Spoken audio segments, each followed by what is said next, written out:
I'm not at the moment seeing my colleague, Michael Romaine, who is going to join me in the questioning. There's Michael. So this is Wednesday Journal's campaign for democracy. This is our effort to try to give people in River Forest a chance to hear directly from the two candidates for village president. Most of you in River Forest today should have gotten, hopefully got, a copy of our newspaper, whether you live in an apartment or a single family home.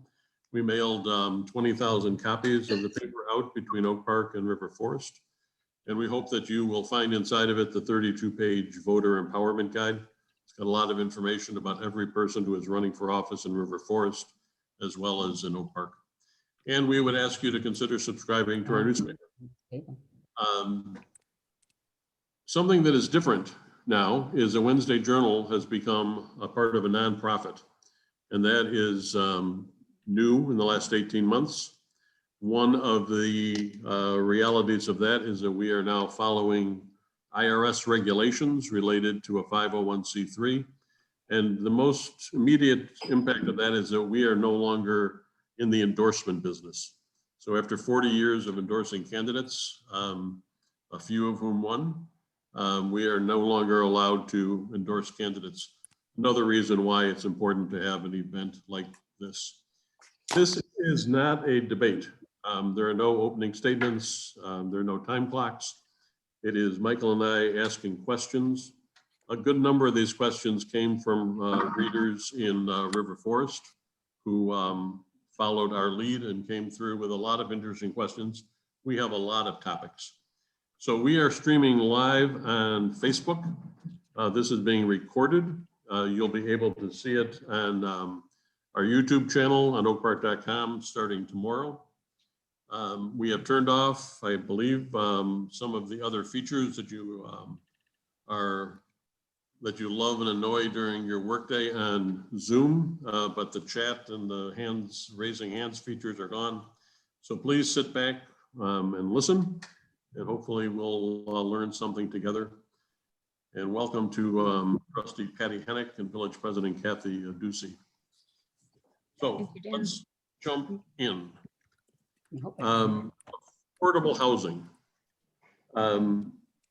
Given the focus that we all have these days on issues related to equity, isn't the issue whether or not River Forest is a half point under or at 10% of units as dictated by state law, far too limiting a way to look at what River Forest might be aiming for or aspiring to in terms of affordable housing?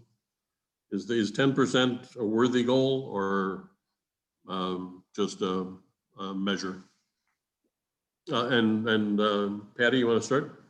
Sure. I personally would say it's not a worthy goal.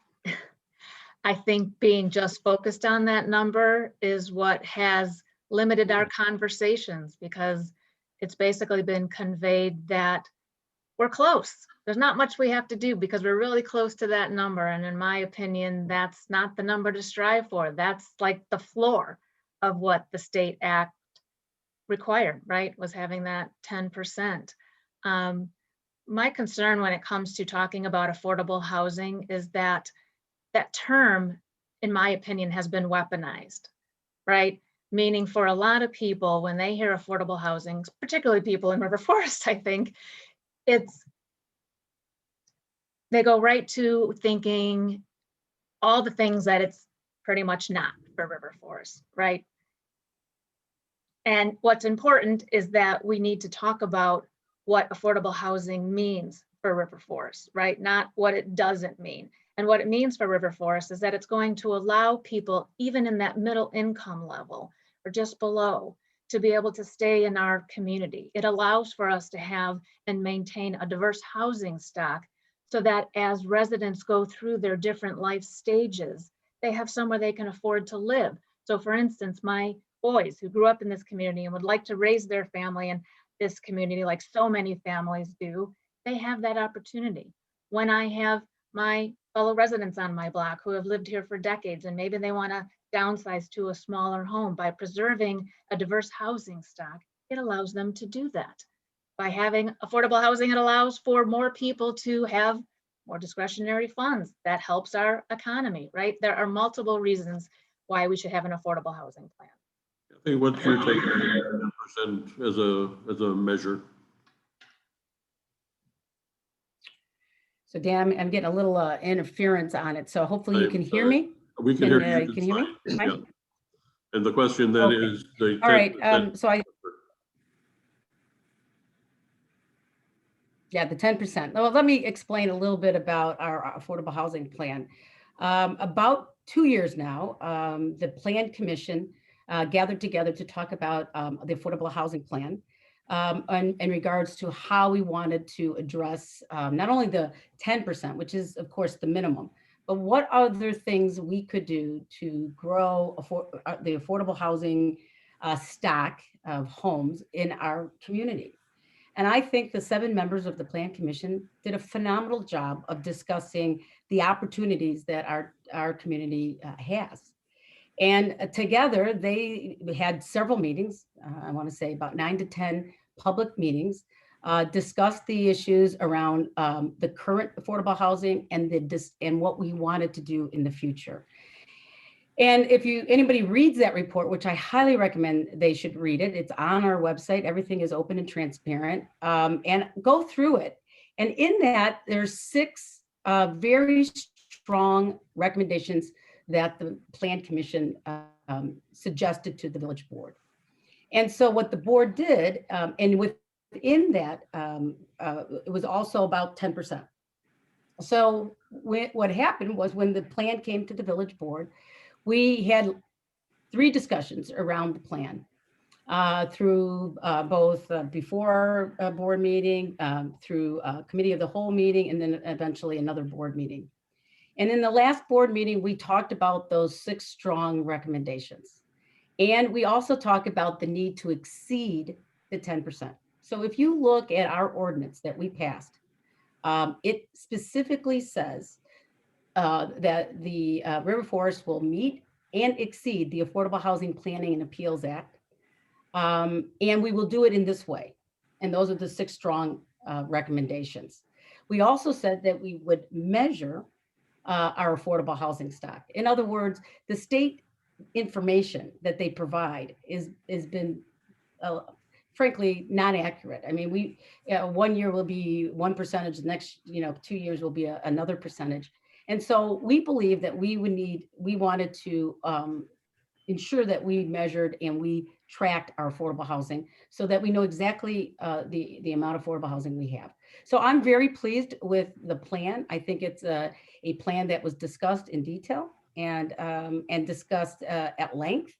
And I think it absolutely drives good affordable housing and property and increases our property values in River Forest. So I'm very happy about our plan. So Cathy, if your plan had success over the next 3-5 years, what would look different in River Forest in terms of housing? Yeah, great. So right away, one of the actions item is the auxiliary dwelling units. And we asked the zoning board to look at how we could put, I guess they're AKA coach houses, how we could put auxiliary dwelling units on some of our single family homes. And that could constitute, again, a modest or a middle income family could live in that dwelling unit. There's some technical issues that we're working through, but that could grow affordable housing. We also said that in new development. Could these be people who are unrelated to the homeowner? Would be unrelated to the homeowner. Exactly. And that's the technicality that we have to go through, Dan, is because right now with the single family home, our zoning code says that it can't be any more than 2 unrelated homeowners. So if you have a third, then it becomes a multi-unit unit. And Patty, how do you see this? Go ahead, Cathy, finish up. Oh, I was just gonna say, that's exactly what we're going through right now, Dan, with our zoning board, is all the technical aspects of the ADUs. Patty, you think this plan is inadequate? Yeah, could I clarify a few things? Please jump. So first of all, the plan that our plan commission was presented with back in January was apparently a plan that was written in 2004 for Wilmette.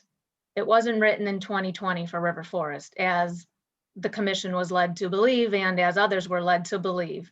They met over the course of 3 meetings in January, March, and in May, and came back with a recommendation. And at the core of it, there were members on the commission who supported an affordable housing plan and wanted to see a strong one.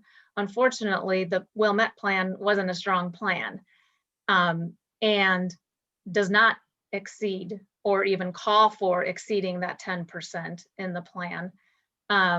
The accessory dwelling units was a big conversation that came out of that process, but the reality is that's not going to be the silver bullet to our problem. Accessory dwelling units, as was said, is, you know, the idea of a coach house likely being on a second floor.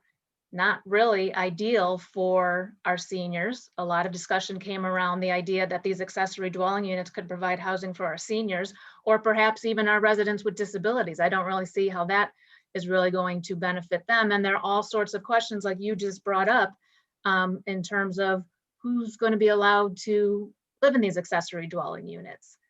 And So so, if Patty, you had the ability to influence this policy going forward, yes. 3-4 years from now, what would affordable housing look like in River Forest?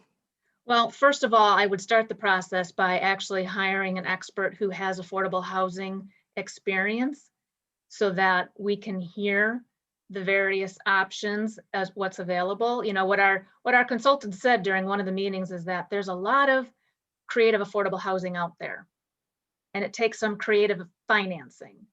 And yet that wasn't presented. And so I personally expected this to be a robust conversation to really flesh out what can we do as a community. I realize it's challenging when we are landlocked. We don't have, you know, open-ended opportunities to have new development, right? What the current plan right now, the only piece that it really says it does is that it's going to give developers the opportunity to put in affordable housing, right? There's no real teeth to it. It's just to say, we'll give you the opportunity. Well, how many are going to jump on that? So I personally want to bring in an expert that can really work through what we as a village can do. And then I want to have a broader conversation with the residents so that they understand what affordable housing means in River Forest. And like I said, most importantly, what it doesn't mean. Because when you talk about it taking creative financing, that means those are decisions that the community will have to support, right? In terms of tax incentives, or if we're going to give breaks on zoning codes in terms of allowing more height in order to have more units. The community is going to need to support those sort of decisions. And we needed to have that broader community conversation, and I would help facilitate that. Michael? Well, I just want to, can I just add or respond to that? Go ahead. Again, that's Dan, that's exactly what we passed. We passed a 6 action items, which include for variances so that we could accommodate affordable housing. It allowed us to preserve and maintain the existing affordable housing. It allowed us to do ADUs. It didn't say it had to be on top of a garage. It could be on the single, it could be on a level, a lower level. Those are the technical issues that the zoning board is going through. So it's not is just talk about things. We actually are doing things. And I'm very proud of, again, of the advancement that we made in affordable housing. I think by doing this now, we're going to see, I think, a significant movement. The needle's going to be moved in well over 10% if we do it right. And I'm confident that our staff and our zoning board will do it right. So again, I think this is a very important issue for River Forest. And it's, I think we have to be honest of what other opportunities and issues that affordable housing could lend us. I know Oak Park does mandatory inclusionary zoning. The Plan Commission talked about that. And they said it wasn't a good option for River Forest for a variety of reasons. One, we only have 1 or 2 developments in 10 years. So it's not like you have to force anybody to do affordable housing. That's why Can we I had it in our ask standards. Patty, So 30 seconds on mandatory inclusionary housing? Good idea, bad idea? And please limit your response. I think it's something we need to explore, because I don't believe that a developer is going to come in and just take the opportunity to put in affordable housing. Can I just ask, how many ZBA meetings have we had regarding these accessory dwelling units? Because I've only heard one, and it was a 4-minute meeting and didn't get into anything technical. Did I miss one? I don't, I'm asking. you know, yeah, several. I mean, you know, I'm not, I don't count them. But let's talk about let's- it for mandatory, mandatory You know what, inclusionary zoning. Kathy, if we can, Yep. let's move forward because we got Okay, to fair enough. cover. Michael, Fair River Forest has very publicly joined with neighboring Maywood in the Twin Villages Covenant, which was passed last year. A reader has asked if River Forest might join in Maywood's annual Baton Day remembrance. What are some other substantive opportunities for collaboration between River Forest and Maywood, and can each of you be as specific as possible? And since Patty went first, do you want to go first, President Adduci? I will. Thank you, Michael. Well, we're excited about the covenant. You know, it didn't take us very long to agree for a partnership between us and Maywood. We very much are excited to be a partner in many things. One thing I know that Miguel Jones, Trustee Jones, who came to us with the covenant, wanted a better relationship. And I immediately said, this is something we ought to do. And if you look at the covenant, it has a lot of aspirational points of view, but there are a lot of things we could make concrete in terms of really moving the needle toward having a great partnership. I'm all for cultural inclusion. I think we should share our culture any way we can. I know that we have a Memorial Day parade that goes down Lake Street. We should extend it and invite our neighbors and enjoy the Memorial Day parade together. We talked about things like equipment and how we can work together using each other's equipment.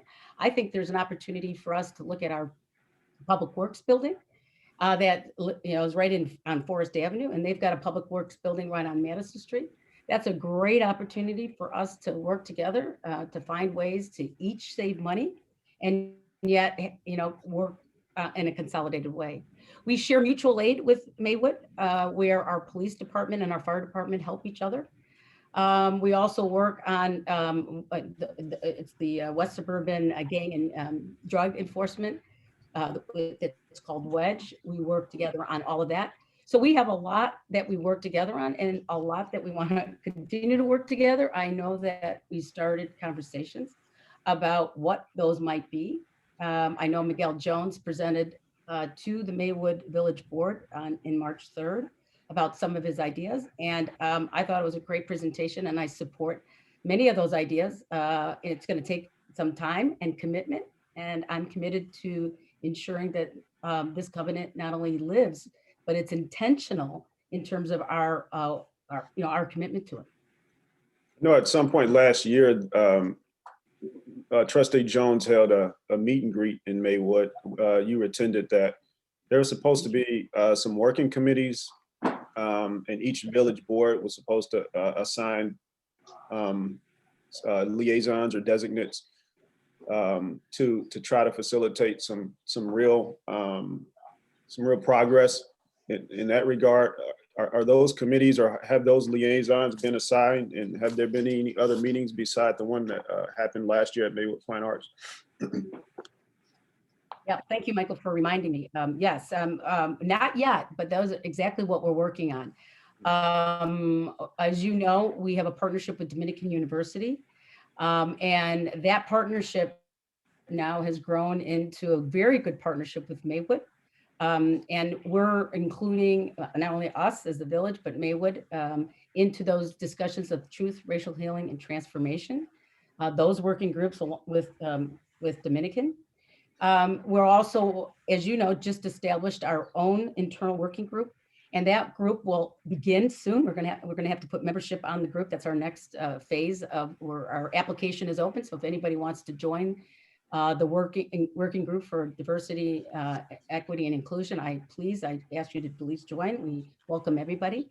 But once that group is constituted, I absolutely see us working together amongst each other in that working group, so that we ensure that we're not only sharing ideas, but we're committed to really substantive change in our community, along with Maywood. So. Thanks. Patty, do you want me to read the question again, or are you ready to respond? No, I'm ready to respond. So I've shared in other forums that the Maywood Covenant is really what confirmed my decision to stay on the board, and most importantly, to run for village president. Trustee Miguel Jones reached out to me prior to me ever making that decision, wanting to talk about the possibility of having a collaboration between our two communities. It was a phenomenal conversation. He was able to be very frank as a Black man. I was able to be very frank as a white woman. And I was very excited about the possibility of our two communities working together, because the reason this was suggested is because we as a nation had our eyes and ears open to the fact that we need to do better with our Black and Brown communities. And what the COVID pandemic showed us, right, that Black and Brown communities are being impacted at a greater number than anywhere else. What the killing of George Floyd and Breonna Taylor showed us is that systemic racism and issues surrounding race is very prevalent. What prompted this covenant was the fact that we had the hate crime in River Forest at our Jewel. And so my experience, having grown up in the Austin community during the height of white flight and recognizing what this does to a community and the importance of doing better, right? So the idea that Trustee Jones was interested in collaborative work with River Forest, I was excited to be a part of that.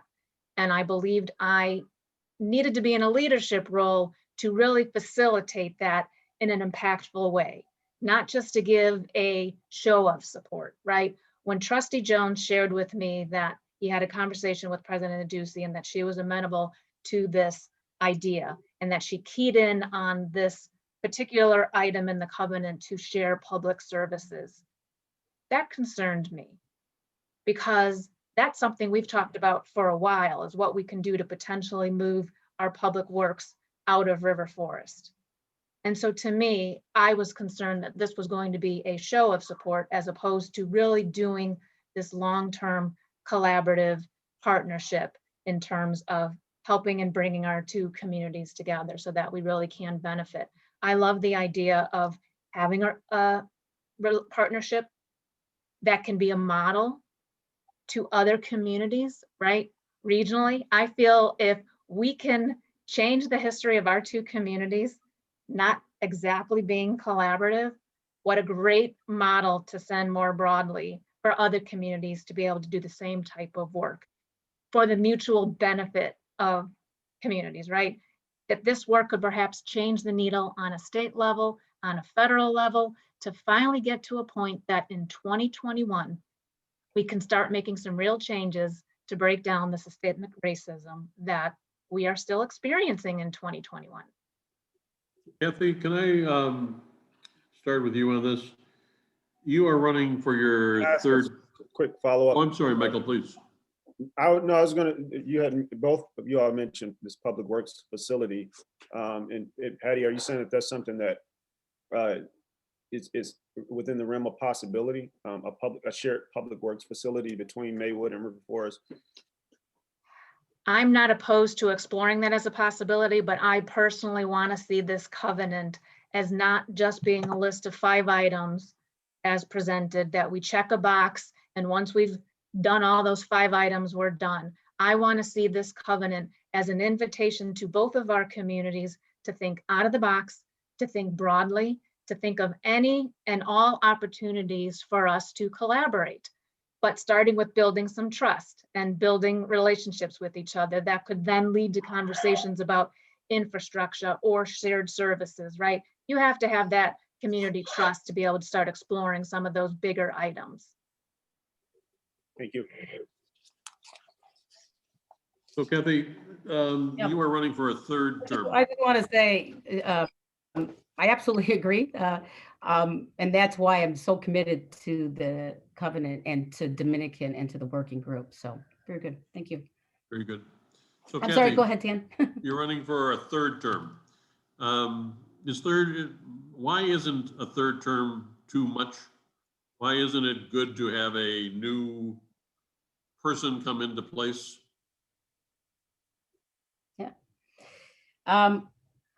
Well, first of all, we're the freest land in the world, right? United States, we're a free nation. And our nation is based on democracy, And when you think about what democracy is, it's about choice and it's about right.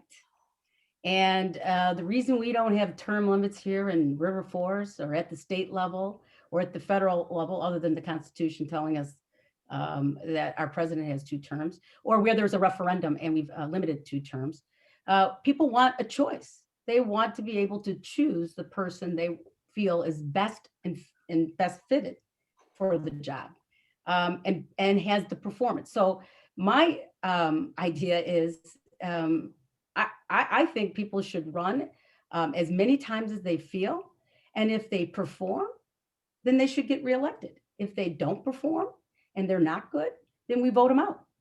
And that's the right of the voter. That's the choice of the voter. So I believe that, we don't ask Senator Duckworth or Senator Durbin or even Congressman Davis or any of our congressional leaders or any of our state leaders to step down because it's time for somebody else.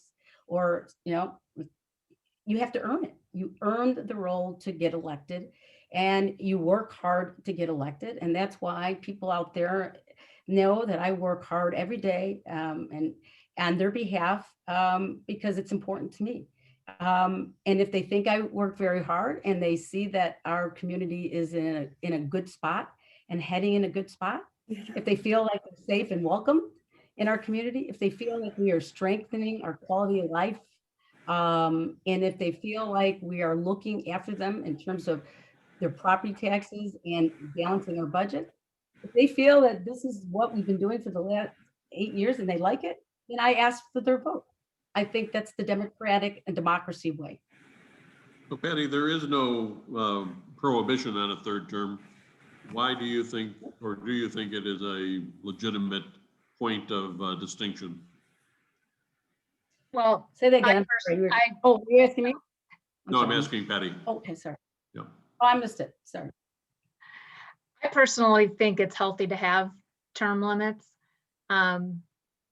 We believe in it at the national level, right? I think what we have found with some of decision-making, even on other level, is that you run into I think when people get too comfortable in a position, they kind of lose that new vision, new way of thinking. They get used to looking at things being done the same way, and not necessarily open to new ideas.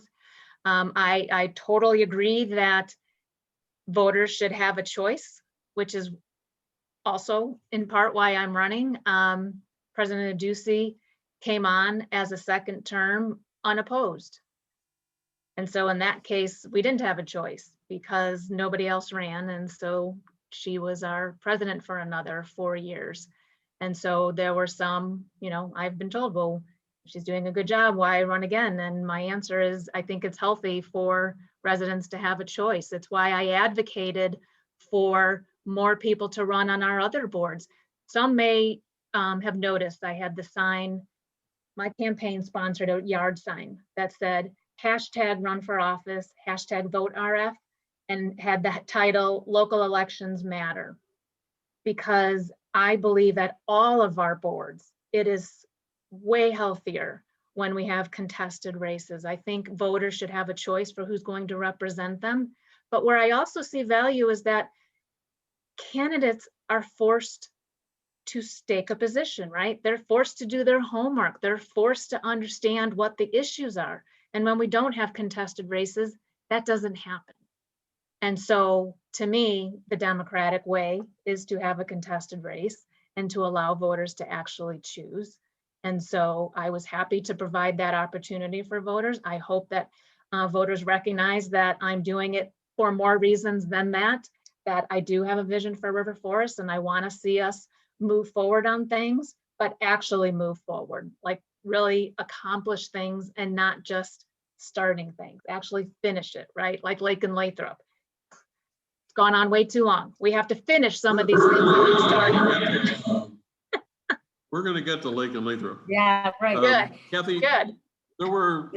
Kathy, there are several questions we got related to transparency, which is a term you hear in many elections. Can you offer up 3 specific ways you think River Forest government is more transparent than when you took office 8 years ago? I can give you more than 3, but I will give you 3. First and foremost, we redesigned and reconstructed the website completely. 8 years ago, our website was not user-friendly. You couldn't get around it, and we couldn't really store much. So right now it is completely user-friendly, and being able to get information is very easy. Second, and most importantly, I started a communication, an e-newsletter. Never before has our past presidents or past administration ever provided an e-newsletter or communication packet. And the third, which is very significant, and now during the crisis of COVID-19, that came where we were doing it weekly, and we still are doing it weekly because of the vaccine rollout and the crisis that we're still in. A third one, I completely opened up the communication regarding boards and commissions. 8 years ago, we didn't have an application. We didn't have a description. We didn't even have a listing of people who are on it. And we certainly, and you didn't have a letter. I put a letter out there inviting all of our residents to please join our commissions and committee. And I think I even said right in that letter, you don't need to know me, nor do I want you to know me. All I want is for you to be part of our community and help us and advise us on very important issues.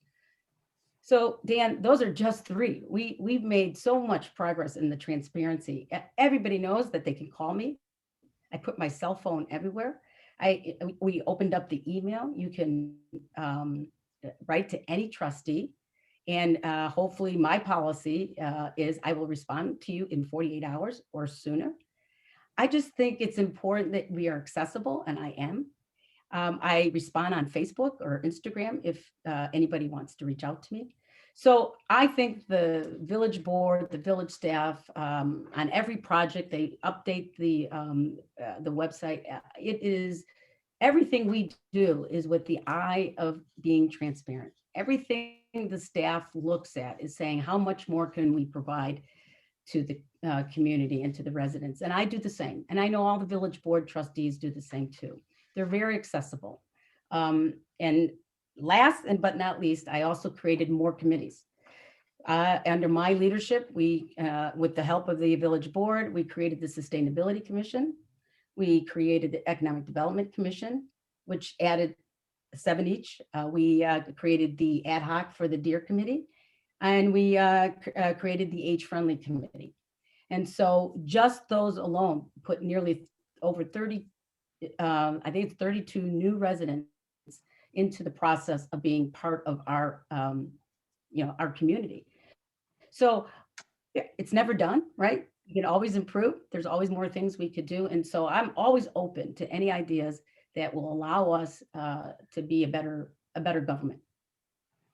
Patty, are there 3 areas where you think River Forest has fallen short on transparency? Yes. I will acknowledge that there have been improvements. The website has been improved. There's probably room where we can tweak it even better. In all fairness, can't go too far back in terms of an e-newsletter because we didn't have that technology previously for other presidents to have done that. My concern with the e-newsletter is when it gets overused, because I think it starts to water down the importance of messages. I believe we have to be timely with information, but we have to be careful about, in my opinion, how often and what's being included in those, because all of our inboxes get inundated. And I think if we get too many emails, it starts to lose that importance level and that, right? As far as the commission process, I think we need to be way more open. I think we need to advertise when positions are available. I think we need to actually implement the advice, part of advice and consent to the ordinance of the president appointing commission members, that we actually allow the board to give some input on who is on our commissions, which has not really been done previously, not consistently anyhow. And let's see, so I personally, it helped improve communications that go out to residents when you're talking about zoning variances, that sort of thing, making it more informative so people understand their rights when it comes to that process. I think we have not necessarily been so great including all the information on our website when it comes to different projects. And I know you're going to touch on Lake and Lathrop later, but that's one area in particular. There were 2 major votes taken at our board table regarding Lake and Lathrop that are not reflected in the timeline on the website. So I don't think we've been so transparent with that process. I think that's 3 at that point. I think you've covered it.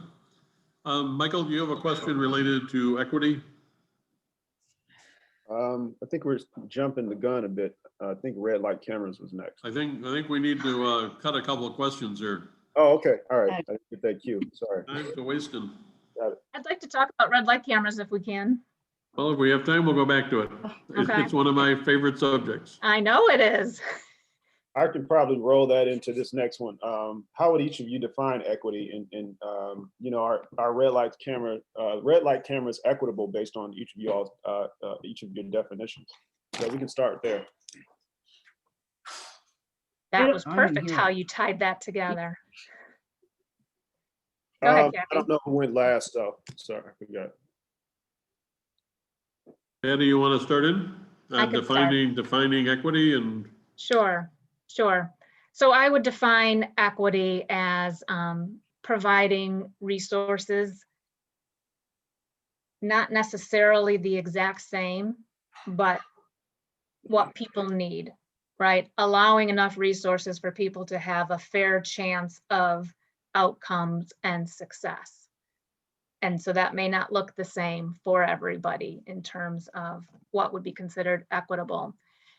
As far as red light cameras go, it's something I've never really loved.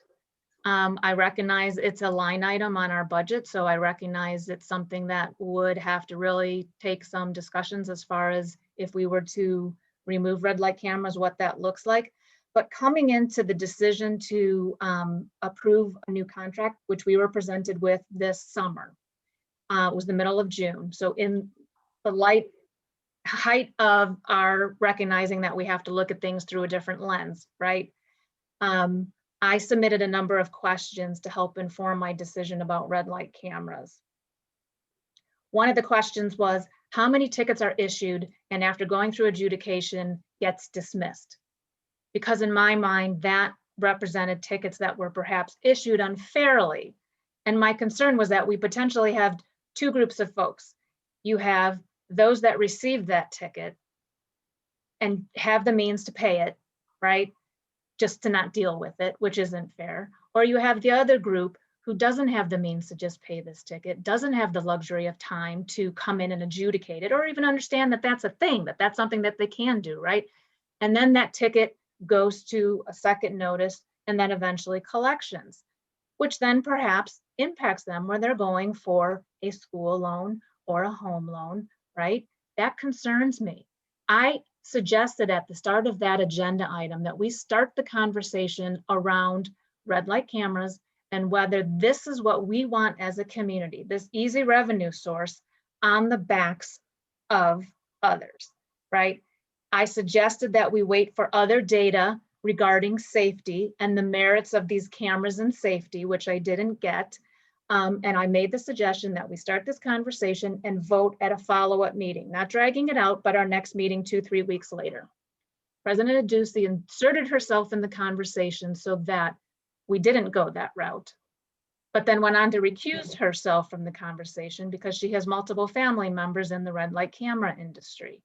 And so the discussion happened, it came to a vote, and I voted no because I was not comfortable going into a 5-year contract without all the information I requested.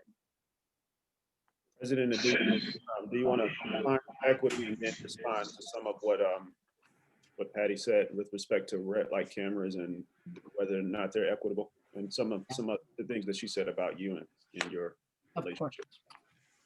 Yeah, equity in my mind is the fair and respectful treatment of all people. I believe that is what we always strive for in River Forest, is to treat people from a social justice standpoint equal under the law.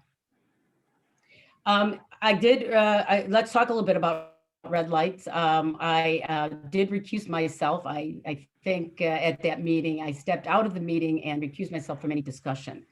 But as far as the red lights itself, it is an enforcement tool that a community uses, and many communities around us, Maywood, Elmwood Park, Melrose Park, and others use the enforcement tool to basically to help for safety issues.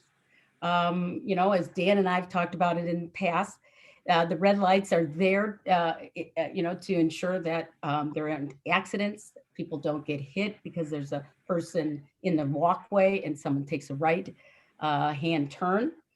So it is basically effectively ensuring that people abide by the law.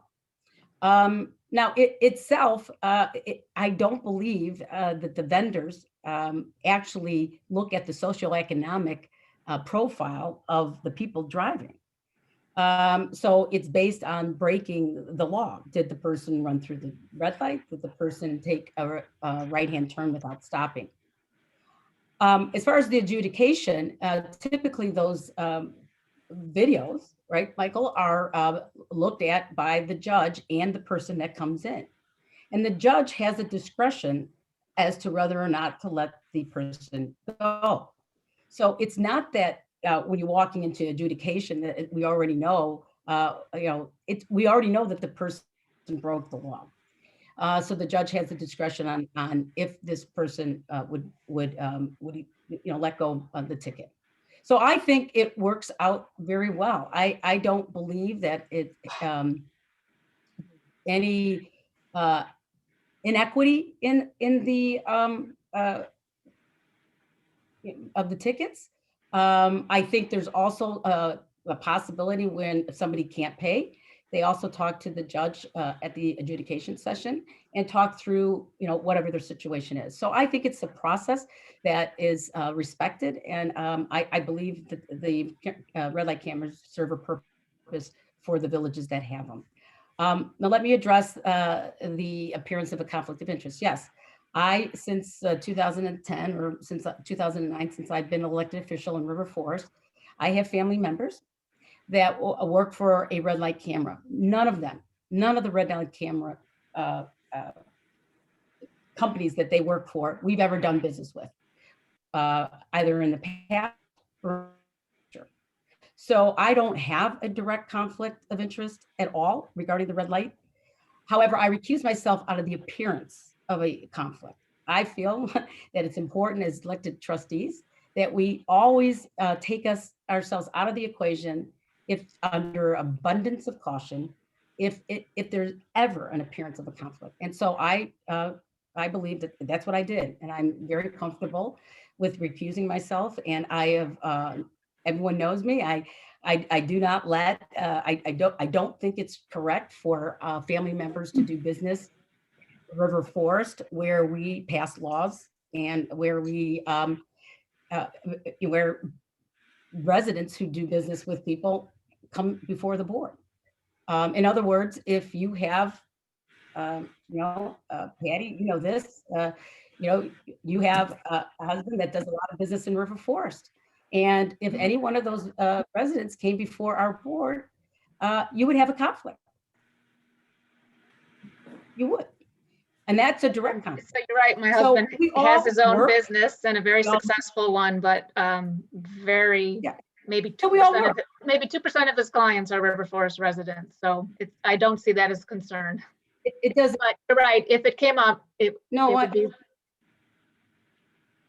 Yeah. So my point is that we all work. We all, have a job. We all have to pay our bills. And so there will be times where you have a conflict, and there will be times where you have an appearance of a conflict. And as long as you acknowledge it and recognize it and take yourself out of the equation, then I think, we've all done the ethical thing.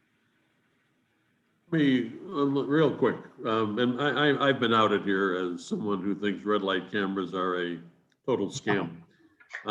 Patty, do you think there is a public safety element to red light cameras? Or you're not sure, or no? Yes. Oh. You're asking me. Yeah, You're Patty, asking- go ahead. Okay. So Yep. some of the data I requested was to help show that, whether that was the case or not. I know when the conversation happened at the board table, Trustee Brennan brought up a study that talked about an increase in accidents on right-hand turns, because that has been a question. Does it actually increase when people slam on the brakes too? And what was interesting is that the representative from the company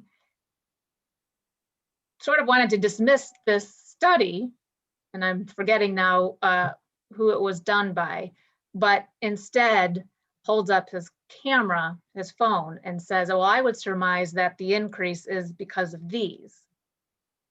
No research, no, and so again, I did request data so I can evaluate where's their value, because one of the other questions I asked is the accidents that happen, right? My question was, how many of those would have received a red light ticket absent the accident, right? Let's say the accident didn't happen. Is what that driver did, would they have received a red light ticket? Meaning, is it really preventing the accidents? Or are those accidents exactly what they are, accidents? And they wouldn't necessarily have been prevented by red light cameras. It has been explained to me that part of red light cameras is to help encourage or change behaviors, right? So one of the other questions I asked is there a way to see the repeat offenders? Because then that tells me this is not doing that part of it either, right? If the same people are receiving these tickets, then obviously we're not changing behaviors. And so it was, again, I was asking for this data. I was not given all the data I asked for. Colleague on the board questioned why I needed this data, almost as if I was being absurd asking for this data. And so again, I didn't receive it. I did not feel comfortable voting on that contract because I haven't necessarily seen that it so fully is a safety measure. So if everyone would stipulate that Eric Palm was a capable, competent administrator, maybe a Does little Adduci buttoned down. just to respond to what's Michael? Does Go ahead. President Adduci get a chance to respond to some of what Patty said? Thank you, quickly? Mike. Well, I think she Yes, said thanks, she thinks Michael. they are a safety tool. Yeah, well, I do believe they are a safety tool. And but a response to Patty's, I needed more data.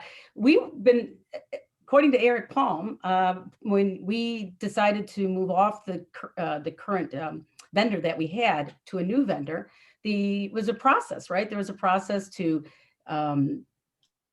go out for a request for proposal, look for a new vendor, and then pick a new vendor. So it was about 8-month process. So I guess I question, because there were several discussions that I know Eric had with the board regarding this contract. And so the fact that at the time we were making a decision, the question came up, I need more data. I would have hoped that Patty would have probably written to Eric and said months before, could you prepare this information? I need this information to make a decision. And I want to remind everybody that this was a majority vote. I believe it was a 5-1 vote to move ahead with the red light camera. So I don't know why Patty needed certain information and she didn't get it, and all the other trustees felt comfortable in what they voted on. But I would think that maybe those trustees had enough information to make that decision. I don't know. So the village board will have an opportunity to hire a new administrator, first time in 10 years. And as I said, following someone who was well regarded. What's the opportunity that presents itself, and what is really one of the most important choices an elected body makes? Patty, what qualities are you looking for in a new administrator?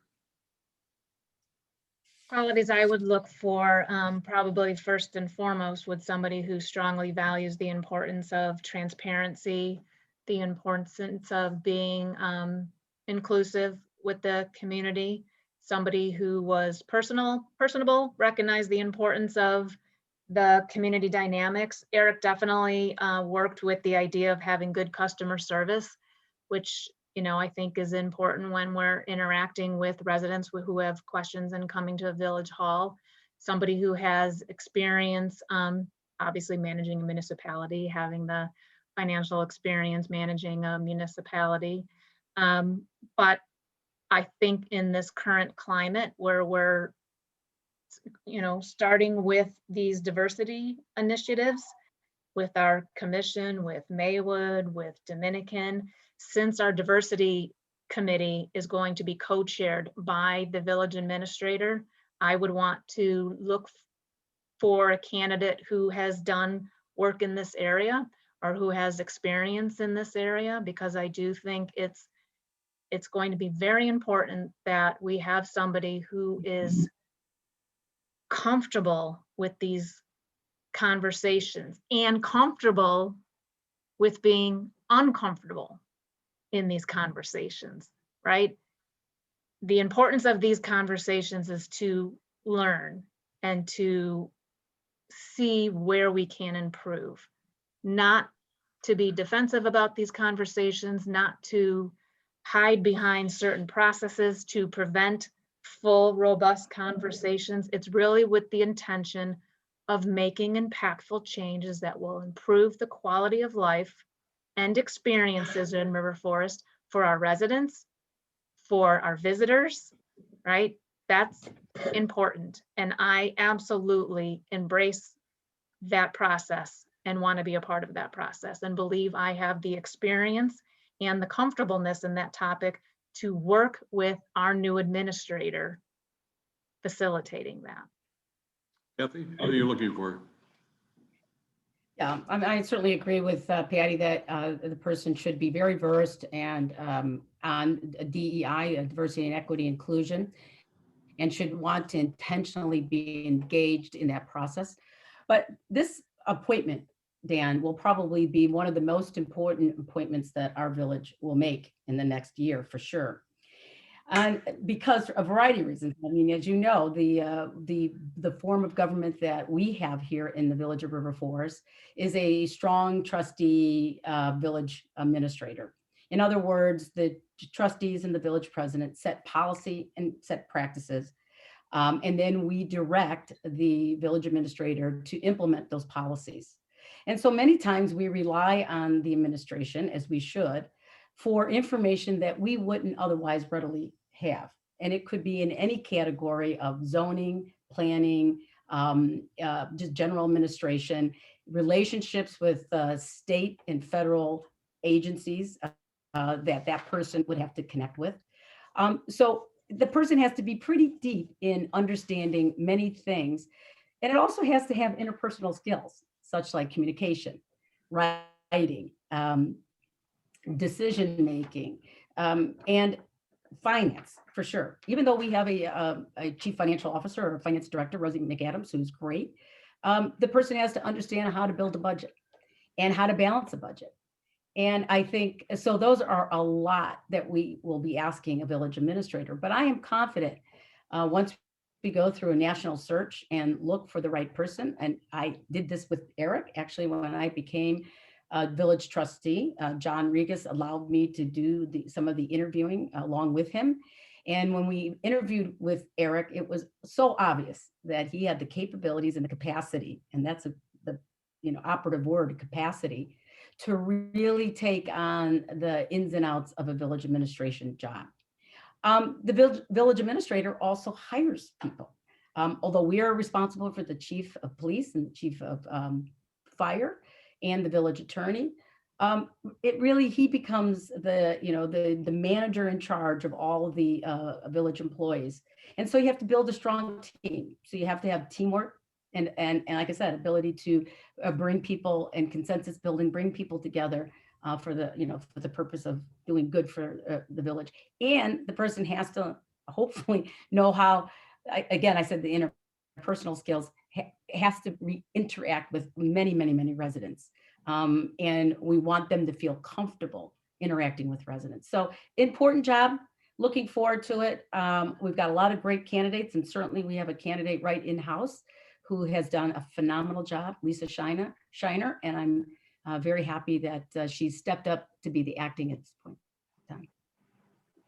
Can I ask if the two of you are willing to hang on a little later since we started late? Is that doable? You're not going out for St. Patrick's Day drinks? Yeah. St. Patty's Day? Yeah. So the Journal reported in the last month or so on a lawsuit filed by a River Forest police officer against the police chief in the village. I would assume you're not going to want to comment on that, but how many, are there other officers who have left the department over the last couple of years? And then Cathy, why don't you start? Sure, I'm I not will talking about absolutely. people, I'm not talking about people retiring. I'm talking about departing. Yes. Yeah, it's an interesting question that you ask, because it's a phenomena that's happening in all police departments right now, where police officers are moving from village to village or city to city. So the way it works in all the villages, basically the police officers take the test. Once they take a test and they make a certain level, then they're put on a list. And that list is shared across many of the municipalities. And if the officer wants to join River Forest, we ask them to come in for an interview. And then we do, certain testing, psychological testing and other testing to ensure that there's a fit for that person in River Forest. And that's fairly standard, Dan, across the board. So typically our officers love working in River Forest for many reasons. We have great residents. They love the civic engagement with our community. They love the fact that people stop and say hello and thank them. But on the same token, there's still this shifting sometimes of police officers moving from one village to another. It doesn't happen a lot, but it does. Let me clarify. You're saying that this is somewhat different than what has traditionally happened. Yes. Is that right? That's correct. And you are also saying, yes. You're not saying that these are people who are leaving law enforcement, which you might speculate because there's been national attention to people saying, who needs this? I'm out. You're saying these are people going to other departments. Is that right? Yes. Yeah. I mean, it could be by pay. And large, at least. Yeah, by and large, it could be pay. Jim and I, Chief O'Shea and I have had lots of conversation regarding his department, and he's got a great department. They're very functional. Like I said, all of our police officers love working in River Forest. They really love the residents. As you know, we started again, another transparency point is that we started a quarterly safety meeting that we started, I think it was 2 years now, where Chief O'Shea and Commander Greenwood hosts on a quarterly basis a safety meeting and talking about key issues in the community. And we get really great interest in that, in those meetings. And it allows Jim and his team to interact in a civil and open way with our residents. So I'm really, really pleased about this department. I don't think I know there are no issues, but it's like any department, you will have some shifting of personnel. Patty, what's your take on changes in staffing in the department? Making changes or the fact that staff? No, the with fact that people have sta- departed. Well, that particular article illustrated that perhaps that officer left with concerns, and obviously we can't speak to any specifics on that, but I do think that that is a concern. It's one thing for any employees if they're going to make a decision to move from one job to another. If it's because of concerns of where they are now in their job, I would want to know that as a village president, right? I would want to understand that if there are concerns that need to be addressed, that they are in fact discussed and addressed as they should be.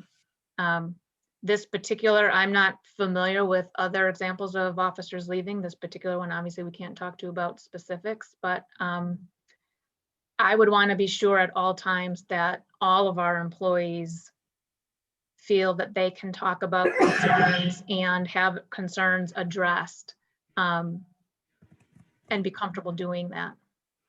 And that's how I would want to approach the position. Does having openings on the department, it's a small department, it's 30 officers, maybe? Yeah, thereabouts? 30, yeah. Is this an opportunity to try to increase the diversity of the officers, which is a chronically hard issue? Yes, Cathy? let me address it. Yes, let me address it, Dan. In fact, the last 5 officers that we've hired, 4 of them have been people of color. And we are taking a great length of ensuring that we look at people of color to join our forces. So like I said, I think the department is doing everything that they can. I didn't mention it, and I should, we also have a relationship with Thrive Counseling Center. So they do a lot of training around mental health issues. And that's one of the ideas that Chief O'Shea and I are talking about, is how do we make our 911 center where we can have a co-responder kind of a application. In other words, if a call comes in, that both the officer goes to the home as well as a social worker. Maybe not right on site, but maybe through FaceTime or through Zoom or somewhere that we could have a social worker face-to-face with the mental, with the issue at either at home or wherever the issue is at. Hey, So, Cathy, I should lots know of good this. things. I should know this, but Yep. I don't. River Forest Dispatch Center is tied in with Oak Park, with Elmwood Park, so it's part of the, whatever it's called. Okay. Patty, your Yes. thoughts on ability to bring in a more diverse police force through these vacancies? Right. No, I think we should look to do that, because again, when you're talking about, we have an ever increasing diverse population and certainly around us. And so having a police force and our fire department, I mean, all of our employees for that matter, I think is important. Often our police officers, besides being first responders, they're the face to our community. And that's sometimes the initial people that residents and visitors who are going to experience and have interactions with. And I think it's important that we are representative of that growing diversity. Michael? This is about Keystone Montessori. Legal action over whether the nonprofit school must pay property taxes has been ongoing for many years. Is there a productive resolution, and when do you think that might be? I forget who went first last time. Well, I'm going to let President Adduci start with this one, because a lot of this really goes long before my time on the board, and it's only just in bits and pieces that it's that I've even been given information. So I think she's going to be able to answer this much better. President Adduci. Well, no, it's actually started within the last 4 years. Here at the Keystone Montessori, we absolutely love having Keystone Montessori here in River Forest. The issue arose when they came to us and asked that if we would allow them to be a nonprofit school. And of course, they are a school. But the agreement 20 years ago, when they actually moved, and again, I wasn't here 20 years, I actually read the documents and got involved and took the initiative to read them. And 20 years ago, when they actually signed the contract with Montessori for them to be on North Avenue, it was that they would pay property taxes so that they could have a zoning, basically, because it's a commercial zoned property. It's not a public or institution zoned. So for that, they said they would pay property taxes, and they were paying property taxes for a very long time. And 3 years ago or 4 years ago, they came and said, we no longer want to pay property taxes. And they went to the Department of Revenue, and they had asked to be an exempt, and to the county assessor, and asked to be an exempt school. And they got approval to be an exempt school. So the suit is basically saying, we had an agreement, and your agreement was fine, for 15, 20 years. And what happened? And I think what happened is that they ran into financial issues, and they needed to find ways to save money. And they decided that was their way of saving money. And I kind of respect that. But at the same token, I respect the contract. And so it's still ongoing. We're still working with the Department of Revenue, who has basically granted them this basically stay as a nonprofit and as a school. So it's ongoing. We hope to have a resolution soon on it.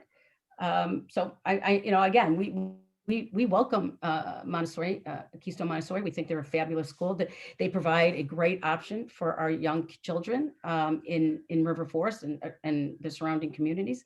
But we also believe that a contract's a contract. And is the solution likely to come in some legal ruling or through some sort of negotiated settlement? No, I think it will come as a legal ruling. Because right now we were trying to get the decision reversed through the Department of Revenue, and right now it's going through the courts. Is Keystone, do they qualify for certain tax incentives like businesses do? Like from the county? They're a school. Apply? Yeah. So they're not they can't apply for certain tax incentives like a small business would be able to through the county. That they would need village support for, like a Cook County tax incentive, a write-off. Yeah, I mean, I don't know the county code as it relates to schools, an institution, but they are absolutely, they have as much capability and availability to find not only taxes, but also any write-offs as for being a school. So, and I know that they're doing what they can. Yeah, so they have everything available to them as any school would have. Eddie, is there anything you want to add to that or not? No, Okay. that's fine. So let's talk about Lake and Lathrop. So this goes on not maybe as long as Keystone Montessori, but it goes way back. Multiple economic implosions have happened and endless discussions about environmental remediation, the complications of ending the TIF and segregating funds, gone from one local developer to another local developer. And now there are speculation that maybe groundbreaking is near. So Cathy, you've been on this project longer. When you look back at what are countless extensions that have been granted to these two developers, do you have second thoughts or regrets that there wasn't more pressure earlier, or that the plug wasn't pulled sooner? Because this is now like a 10-year gap tooth on Lake Street, in what everyone would say is a really primo location. Or Cathy, are you, or are you just pretty much comfortable with No, the way this is unfolded? I'll be happy to address it. First of all, it started in 2010 as a vision, a long-term vision. It was under John Regas, and I was a trustee, and we said, but for the TIF, it was TIF money, that the actual cleanup would never get really completed. And so we decided as a board to put aside $1.9 million to address the cleanup. And everybody knows that the actual building still existed up until 2018. So when we talk about multiple extensions, we really never had control of the buildings until late 2017. And the reason for that is actually Mr. Ditchfield owned the building that Annie's was in, or La Mahada. I'm sure people know that those businesses well. And he, I remember talking to him about in 2015 and asking him about, buying his building. And he said, Cathy, and at that time, Tim Hague was with us. He said, this is what I make, I pay my mortgage on. This is what I feed my family on, is the tenants that are in this building. And I said, Mr. Ditchfield, that's fine. We'll wait until you're ready, because we are not going to do eminent domain. We're not going to pull the rug under your feet if this is what pays your family. And so we waited. And then Mr. Ditchfield unfortunately passed away. And when he passed away, his heirs came into our office, talked to Eric Palm, and said, we're ready to sell. And that was great. And we said, we're ready to buy. And again, I want to remind everybody that that was 2017. So, so we can put it into perspective. It's not 11 years. So when Mr. Ditchfield decided, his heirs decided to sell, then Mr. Ali El-Safar, who owned the building next to it, which was the black brick building, also agreed to sell his property, because prior to that, he was not in agreement of selling. So we both buildings were under control then by 2017 and 2018. And that's when the redevelopment agreement came before the board. And I believe Patty basically it said yes to that one. And then the whole point at that point, right there and then, Dan, was to protect the safety and the health of our community. That was what this was all about. The long-term vision, and the reason we put $1.9 million aside wasn't just to buy the building, but it was to buy the building and have the developer remediate and demolish the building for the health and safety of our community. The one thing we learned as we were doing borings, and we have a lot of information on this, so if you ever want, you go ahead and look up on our website where the actual contaminants were heading toward. As you know, it was perked. It's the dry cleaning solution that was just dumped into the ground, and it was allowable because we didn't have very good environmental standards. Now we do. And the contaminants were actually leaking or leaching towards St. Luke's. We know that. We knew that. And we knew that it was also moving toward the Ashland condos. In fact, one of the Ashland homes were actually demolished and cleaned up. But the point is that we knew we had to do something. So at that point in time in 2018, when we made the agreement with I believe that the trustees knew, the 4 trustees that voted on this knew that this was the right direction to go, because it was about the cleanup. And so if you think about that for a minute, Dan, we spent 2 years relocating the tenants, demolishing the building, and I believe Sedgwick used a sustainable demolition company that actually cleaned every brick and put it on a pallet. And then after demolition, then started the remediation. And oh, by the way, we're in the middle of COVID, but I don't think COVID really hurt the situation. It just probably, moved some of the, the dates with IEPA out a couple months. So The you point don't, is you don't feel you don't sound particularly frustrated that it's taken 10 years. it hasn't, but I don't, we didn't have control of the buildings until beginning of 2018. So are you confident that there is going to be a building going up on that site some point starting this year? And that the financing is in place even despite COVID? Yeah, Okay. I'm very confident. And I got to remind the residents, again, I know there's a lot of miscommunication and a lot of misinformation out there, but it was always about, first and foremost, cleaning the property up for the safety of our community, always that. And I think we're exactly where we need to be. And that is we have a clean piece of property. And now development and construction will begin. Patty, your thoughts? I'm sorry, Patty, Lincoln Lathrop? So I do have concerns with this project, and I had, even getting on the board, I had concerns, but I didn't have at that point all the knowledge that I do now. So it's correct that in 2010, when the Lake Street TIF was closing out, there was money left over, the $1.9 million that needed to be earmarked to some sort of development, or it was going to go back to the taxing bodies. So it had to be designated for a project. And so it was earmarked to develop Lake and Lathrop with the intention, yes, of cleaning the property, because that goes back, I want to say, at least to 2003, that has been a documented piece of property that had the toxins from the dry cleaners. I was looking on the IEPA site, as a matter of fact, it goes back a long time.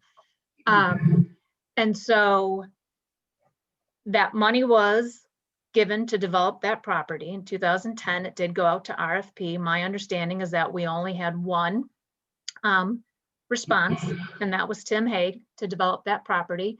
I understand and appreciate that there were some extenuating circumstances. The downturn in the market in 2008, the challenge with assembling the properties, those are legitimate. I will grant that.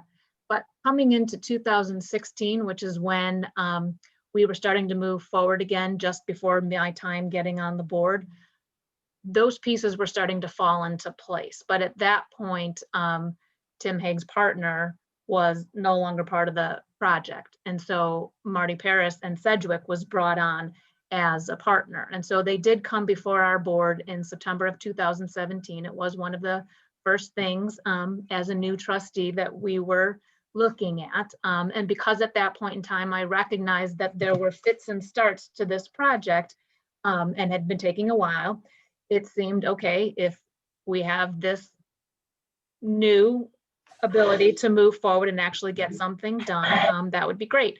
At the end of that meeting, I did specifically ask Marty Paris, was this going to be a priority in his office? Because it was clear he was now kind of lead the design, because at that point in time, we didn't have an actual product, right? We had a vision of what we wanted to see happen on that corner, but in terms of being able to analyze a specific project, a building of what it looked like, we didn't have that. That was starting in September of 2017. We did take the vote that this was going to move forward. They needed to submit a plan by November 30th of that year, right? And so I asked Marty if this was going to take priority in his office. He more or less said that wasn't necessarily going to be the case. Now, for me, I'm thinking, this is how many years in the making? This is somebody who was from River Forest. I expected they were going to hit the ground running. Now that all these pieces are in place, that we would hit the ground running and be able to move forward ASAP on getting something at this corner. And that didn't happen. And so it went from September of 2017, took to September of 2018 to finally get to a point that we're voting on the project. But in the course of all of that and going through the Development Review Board hearings, all sorts of questions about what the project was going to look like, changes to the project, right? As a new trustee, we were guided, or as trustees, we were guided to be hands off that Development Review Board process and told, let it run its course, let it go through the process. When it comes to our board table, we will have the ability to ask questions. So like I always do with our commissions, I attend as many meetings as I can, and I listen to them if I can't attend a meeting. And so through that process, I heard concerns from residents about the project. I heard concerns from Development Review Board members about the project. I shared many of those concerns. And so when it was coming to our board table, I figured, okay, we're going to have the opportunity to ask questions and perhaps make some changes to this project. At that point in time, I'm being told, what's more to discuss? The DRB approved it. I should just vote yes. But because I did not believe it was the right project, because I heard from residents who felt it was not the right project, I voted no in September of 2018. We've had extensions since then, 2 changes to our agreement that was approved in 2018. One came before us in March of 2019, where we were going to allow that there was a clawback clause, and if the developer got a bridge loan to do the demolition and cleanup that we wanted to have happen, if the village decided after that point to take the property back, that money would be paid back. So at this point, Yes. are you So confident there's going to be a building going up soon? Um, Or you're not sure? Or if you are village president, are you going to try to stop this development? Well, I am concerned because I don't believe that there are enough sales to get the construction financing. My understanding, and I've been trying now since November to get an answer to this question, my understanding of the agreement and the deadlines puts completion of this project at November of 2021. Seeing as we're in the middle of March 2021, I don't see that happening. And so, Dan, let me just, and I don't mean to interrupt, but I think it's important to understand the gravity of the discussion here. Remember, if you believe that the long-term vision was to clean the property up for the protection of the safety and the health of our community, the strategy was to, when we had the developer in 2018, that's why we had a 4-to-1 vote, because 4 trustees and myself believed that the developer that we chose had the wherewithal. There was risks. Everything has risks and rewards to it, but had the wherewithal to follow through on relocating the tenants, demolishing the building, and remediating the property. That was the strategy, and that was the execution. So not that I'm disagreeing that we shouldn't have a conversation about what the property or what the planned development looks like and what the Development Review Board did. Those are very legitimate points and very legitimate questions. But we're talking about, would we get rid of the developer in 2018 when we had a property to clean up and we knew it? And we knew it was leaking over to St. Luke's. We knew it was leaking over to the Ashland condo. So the board and the 4 trustees and I said, we have to get this cleaned up. So we stayed the course with the developer, and we forced him or complete the contract. And that's where we're at. We're exactly where we need to be. So now we need to start talking about the development that's going to go up. But I have to ask Patty, in 2018, when you wanted to vote no because you were looking at the building and you had no concern about the contamination, what was your proposal? What was your proposal? And did you have the trustees behind you to go another direction to clean this property up? so first of all, that was what we were going to do. Right? Cathy? So to be clear, it's Yep. not that I didn't have a concern with the cleanup. I absolutely believe we had to clean up that property. But here's the situation, is that in March of 2019, as I'm saying, when this condition was changed to the amendment that says if the developer does the demolition and cleanup, which is what we were encouraging him to do in order to help influence potential sales, right? We wanted to see movement on the demolition and cleanup. And so the agreement was that the developer was going to get a bridge loan to start that process. Unfortunately, he didn't start that process. And so when he was eventually going out to get this bridge loan, and banks are now recognizing that we have the ability to take the property back, they were concerned about lending that money. And so in March of 2019, as I'm saying, we were presented with this new amendment that would allow for the village to pay back the demolition and cleanup costs. My concern at that point is that, in my opinion, the developer was not showing to be a good faith partner. We were having self-imposed delays. And so my concern was, if we're going to be on the hook anyhow, in terms of paying for the demolition and the cleanup, my concern was, how long do we let this developer continue to have time go by? And the example that's quoted in the paper is that, let's say a year goes by and we decide we're going to take the property back. Now we're not only paying the costs, but now we've lost a year of market opportunity. At that particular meeting, President Adduci and 2 other trustees publicly state that there has been a lack of confidence with getting this project done. But at that point in time, they're hopeful it's going to happen. My concern again was that we were going to lose the year of market opportunity. And look, we are 2 years past that March, and we are still looking at an empty lot. And so to me, had we cut ties that March of 2019 even, we could have potentially been looking at a near finished project.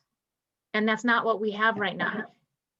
In October of 2019, because of more delays, and now the development agreement takes the developer out of the deadline, so it's no longer a valid contract, we were presented with the extension to the development agreement, which puts that November 2020 deadline on completion of the project.